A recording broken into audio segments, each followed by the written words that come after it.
Welcome to another episode of Pit Lane Parlay.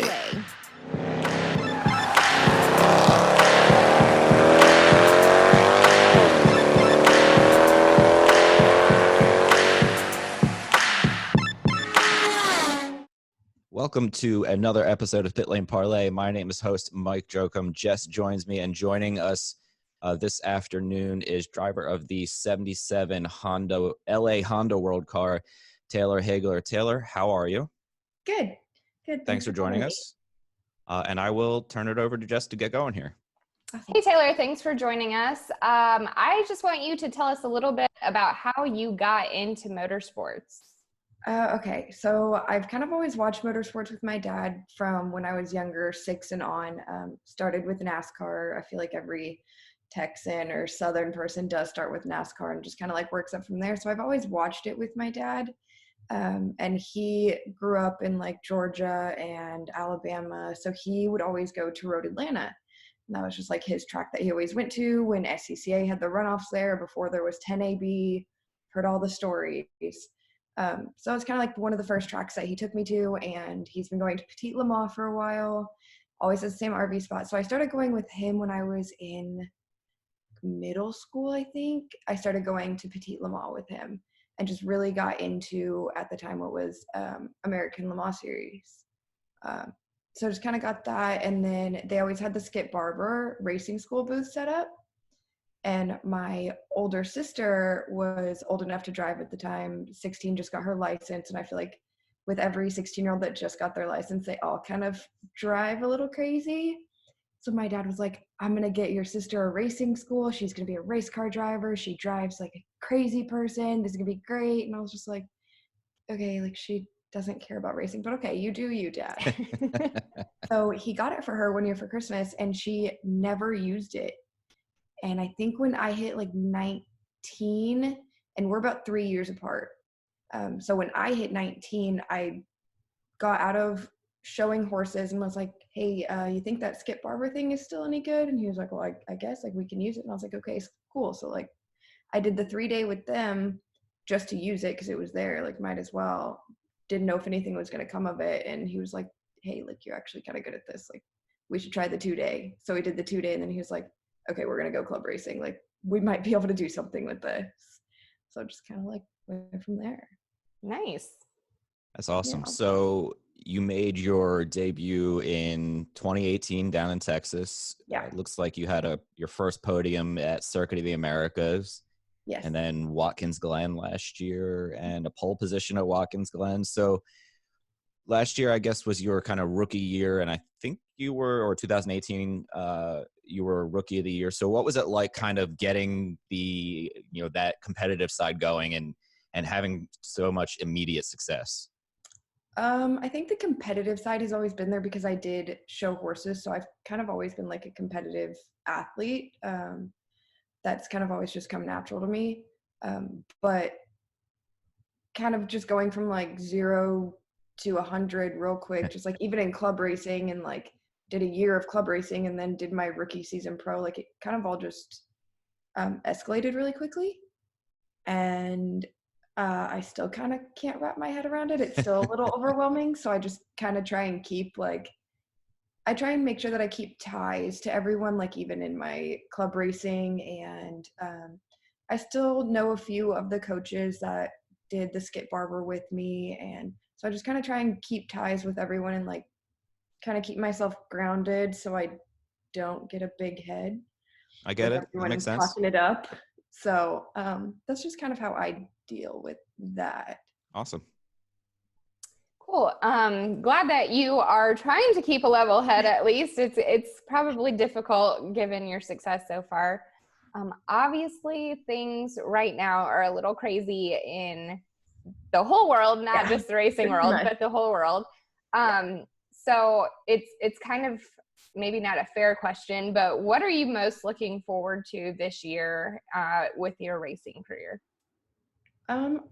This year, I really just want to like get out there and get my feet wet, I think. I mean, going from like club racing to SRO was a big jump. And then I think SRO to IMSA is a huge jump.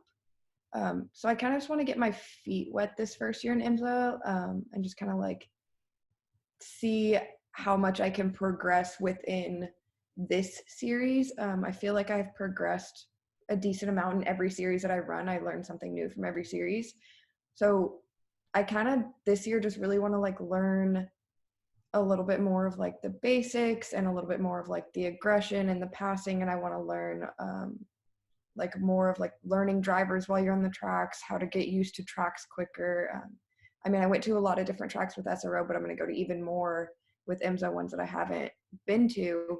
So I want to kind of get used to learning those tracks really quick. So I kind of just want to learn all the little basics that I haven't really learned yet and get that going before I really try and like push myself to podiums and championships and all this. I just kind of want to get my steps going.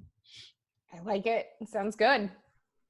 So on that note, you did have one race this year back in Daytona in January. What was your first race like? I don't think it went completely to plan. I think you guys had some sort of problem.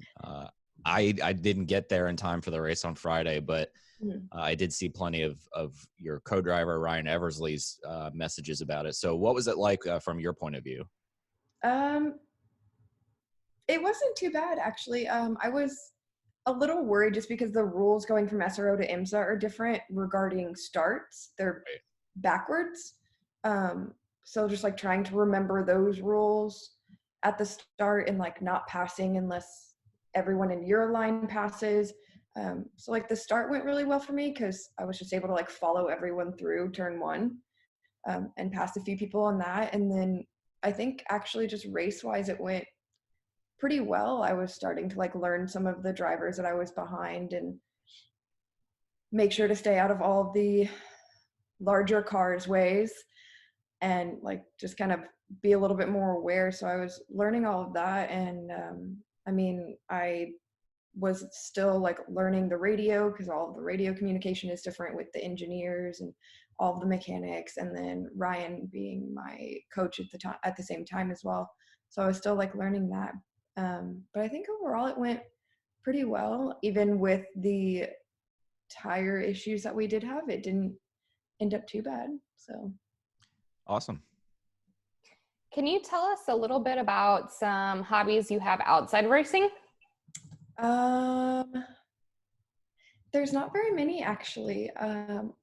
Typically just like on a normal like month off, I kind of just like work, which I used to ride horses and show horses before, and then I got into cars, and then I've kind of just like mixed the two. So right now I work for a horse rehabilitation and conditioning center.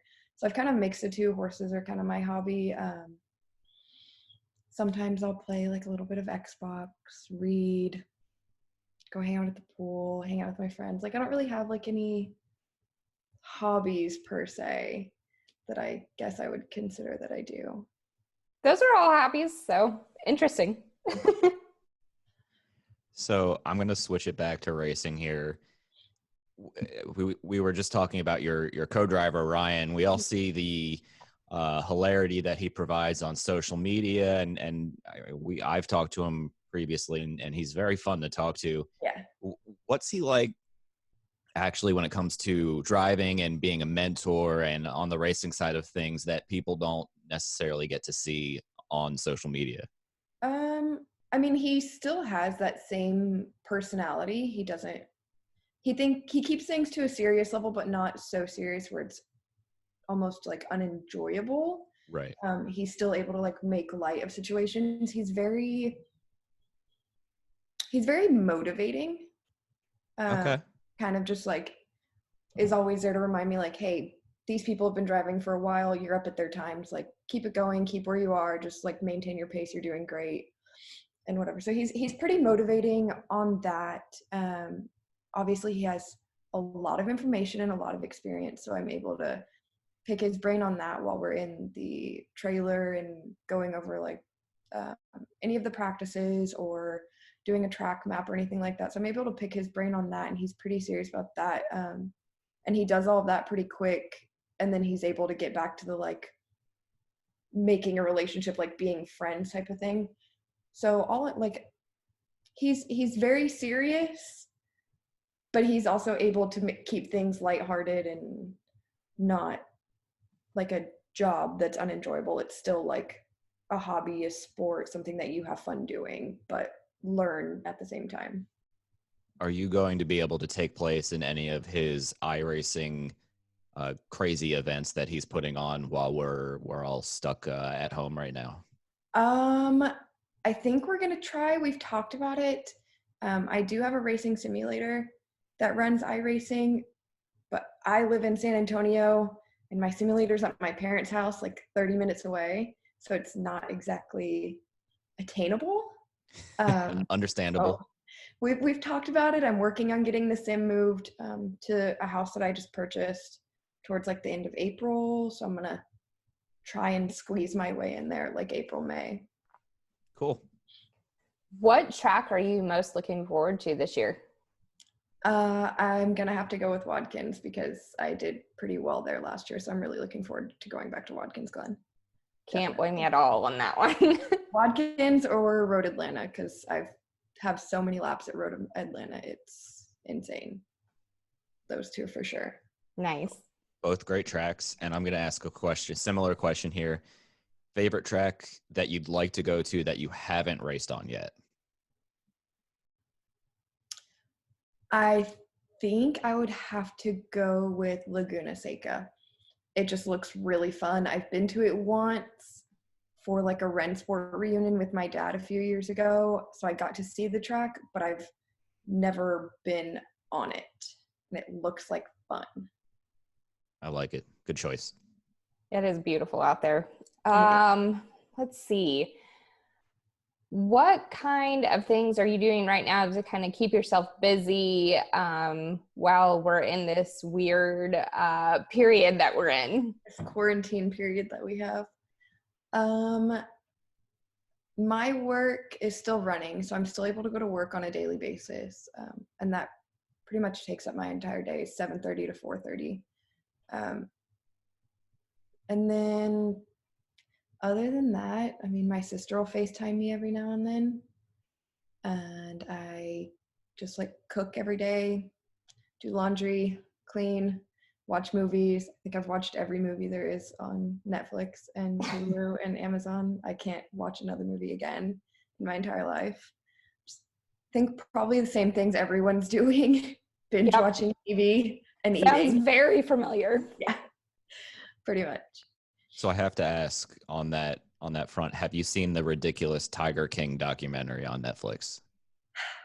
I haven't. I'm going to. I need to start it. Yes. I have heard all about it, and it sounds like an amazing show to watch. I just haven't gotten it to it yet.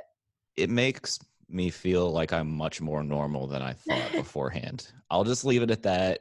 All the memes are very true that you guys have probably seen online. We watched all 7 episodes in less than 24 hours, so it's definitely binge-worthy and enjoyable. Yeah, so, that's my next one. Yeah, I think there's one more out there that everybody's been watching. Oh, Ozark, but I'm a couple seasons behind on that one. Yeah, I haven't started that one. So when racing does return, you mentioned that you want to keep improving on your IMSA debut. What kind of things do you think you need to keep improving on to build up that experience this year? I definitely need to keep improving on getting my lap times up a lot quicker. It tends to take me a while to like get to the pace that I need. So that's definitely something that I've been working on all last year, and through the Roar and through qualifying for Daytona, I was working on getting my pace up a lot quicker and kind of planning my passes. Those have always been something that like I've kind of had an issue with, is like figuring out how to make a pass stick, when to do it, where's the best place to do it without like dive bombing someone and causing an accident. So I've been working on that for a while too. Awesome. So, excuse me, I am so sorry. My allergies are bothering me today. So I know that there is a fine line between dive bombing someone and pulling it off in a better fashion. So like, what exactly are you trying to, like, are you down to the fine tuning of things, or is it going to be completely different because you're in a completely different car this year? I think it's going to be pretty different. Last year, in the car that we had last year, those type of passes just didn't work, especially with like the Mini Coopers and the Mazdas. It wouldn't work. We had to pass mid corner. So learning how to like outbrake someone is going to be a little of a challenge for me because I've never been one to really trust brakes. I've never liked to go into full ABS and lock up and everything. I just don't feel like it's going to stop. So learning how to outbrake someone and not really dive bomb them, but go around them without causing an accident and then braking, that's definitely going to be a challenge and something that I'll have to fine tune just because we weren't able to do that last year. And I mean, the club racing I did spec, so it wasn't that easy for that either because we all had the same car, same brakes. So it's never something that I've really had to do. Sounds like a good learning experience, though. Yeah, definitely. So this is a sort of non-racing question. If you were to pick one song to listen to before a race to get in the zone, what would it be and why?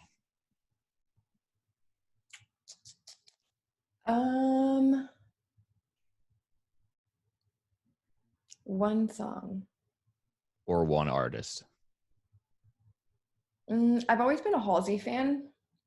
Good choice. I can always kind of mesh with like pretty much any of her music, even like depending on my mood, if I want to get like in a hype mood or I want to chill, like she kind of always has everything for that, I think. So I like it. And this year I'm actually going to build out that Pit Lane Parlay Spotify playlist that I said I would last year, and I never got around to it. So you are the second entry after whoever I talked to a week or two. Oh, David Malukas had something from Post Malone. So I am learning a lot of new music this year so far. Post Malone has some good stuff. Yeah, agreed. He's fun. Yeah. Okay, so I hate to be the girl here, but I'm going to ask the girl question. Okay. How is it being a female in motorsports right now? I mean, like, obviously it's a little tough just because I don't feel like we're taken as seriously. I feel like it's not as bad in IMSA just because there have been women for a while in IMSA. SRO was a little different. There was only a few of us, and I think I was really the only one that did the whole entire season other than Sally. And I don't think she did the last two races. And then club racing, I was pretty much the only one that did the spec cars. So I don't feel like IMSA is too bad. Social media is not the best. That's a little tough. Kind of just have to let a lot of things roll off your back when it comes to social media, and being a female in motorsports on social media, kind of just gotta let it roll and not pay too much attention to it. But actually racing at the track at IMSA, I don't think is bad at all. Like, I don't really feel like I'm looked down on or discriminated against or favored in any way at the track. Good. Yeah, social media is rough, even not being a female in racing. So I completely understand. Sometimes you gotta just ignore it and move on. Yeah, definitely. Yeah, I have no good words to add to that one. So if budget wasn't a concern at all, what type of car would you race in what series? I definitely would have to go with the Acura NSX, and I have always wanted to race in the like full 24-hour Le Mans. I think that's the best answer I've heard so far. Yeah. That'd be, man, I can't even imagine the 24-hour races. We did Daytona, and we were rough, to say the least. Yeah. So I can't imagine what you guys go through, but super impressive. Yeah, I didn't actually get to stay for the full 24-hour. I had my best friend was getting married that Saturday, so I booked it that morning. But my parents stayed, and they're like, "Yeah, it wasn't too bad. We actually slept through it, but we had earplugs." And I was like, "Okay, that doesn't count." There was no sleeping for us. Yeah. We slept like 90 minutes or something each, and it was brutal. So, okay, so I like to do this question just because it's fun and it gives us kind of an insight to your personality a little bit. If you were to be hosting a dinner party and you could invite 3 people, any 3 people, living or dead, who would you pick? Oh gosh. Any 3 people. Okay, I'm gonna have to go with Michael Schumacher.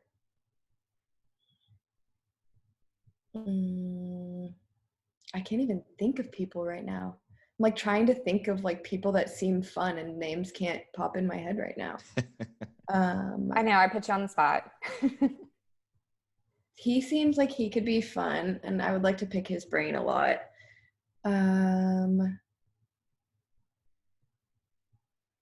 Blake Lively seems like she would be pretty out there and fun. And then Will Smith. Oh yeah, that'd be good. It's like I feel like you have to have him at every dinner party. Like he just seems like he would be a blast. Yeah, I agree. He does. And as a fellow Philadelphian, I always support anything Will Smith. So I'll wrap it up here with one last question. Taylor, thanks for joining us this afternoon. Best of luck whenever we're able to get started here, and stay safe through everything that's going on. But who are some drivers that you look up to around the IMSA paddock or around the SRO paddock last year that you've leaned on for some advice? It's kind of a hard one. SRO last year, I kind of just like talked to everyone. Both of the Pombos, when they were both there, I kind of would talk to them, and like Pepe, I would get a little bit from him. So I kind of had already started working my way in there before I actually got there, and had a relationship with them a little bit. My team manager, Chris Haldeman, didn't have like a lot of experience pro racing, but he has years and years of experience anywhere else. So anytime I would really have an issue in SRO, I would typically kind of go to him just because he has so much knowledge on all things motor. IMSA wise, I've watched Christina Nielsen for a while when she raced in what was then the Pirelli World Challenge. So I've kind of watched her for a while, and I talked to her a little bit at Daytona. And obviously she's really good friends with Ryan, so he introduces me to a lot of people. I haven't really gotten to talk to a lot of people and like get info or anything like that at IMSA. I feel like Daytona, you're learning everything. You're like here and there, and it's kind of all just like a mess trying to figure out what all you need to do and where you need to go, and being with like a new team. So I haven't really gotten the chance to really talk to any of the drivers with IMSA yet. Yeah, that's fair. It was a kind of a short time there before everything came to a halt like this. So again, thank you for joining. Best of luck this year. Look forward to seeing you at the track at some point. Jess, go ahead and sign us off. And guys, keep your lug nuts tight.